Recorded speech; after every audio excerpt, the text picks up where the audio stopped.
Seul, on va vite. Ensemble, on va loin. Hey guys, salutations à vous tous qui nous suivez de partout le monde. Nous sommes heureux de vous retrouver encore une fois aujourd'hui pour notre échange. On m'appelle Etanaforce. Alors, on dit seul, on va vite. Ensemble, on va loin. Étant croyants, si nous lisons la Bible, nous allons trouver que Jésus-Christ, à 12 ans, avait commencé sa mission. Il avait commencé seul.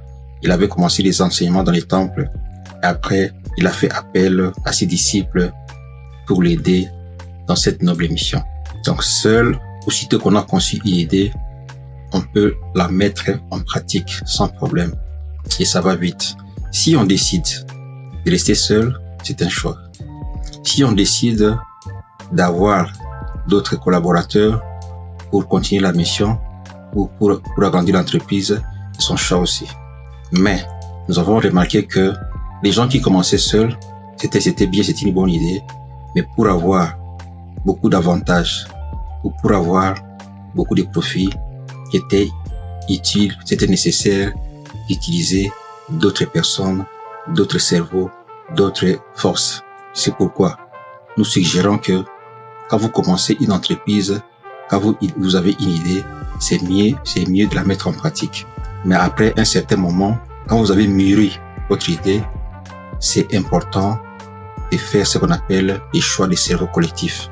Associez-vous à des gens pour vous accompagner dans votre mission, pour perpétrer votre entreprise. Si nous prenons des compagnies comme des entreprises comme Coca-Cola, Nestlé, Bralima, j'en passe, ce sont des entreprises qui ont commencé il y a très longtemps. Les promoteurs ou les responsables de ces entreprises-là ne sont plus de ce monde, mais l'entreprise continue à résister. Pourquoi? Parce qu'ils ont utilisé d'autres personnes. Mais la grande question est la suivante. Comment choisir ses collaborateurs? Parce que la survie de l'entreprise en dépend. On choisit les collaborateurs en fonction de la vision qu'ils ont. Si vous partagez la même vision que ces gens-là, la même détermination, la même conception, on trouve que l'entreprise va aller loin. Mais si vous prenez des gens, des collaborateurs qui ont des visions différentes, c'est là où la cause de beaucoup d'échecs, de beaucoup d'entreprises dans ce monde. Un chef de l'État, pour choisir son cabinet, doit choisir des gens qui ont la même vision que lui, des ministres, et ainsi de suite.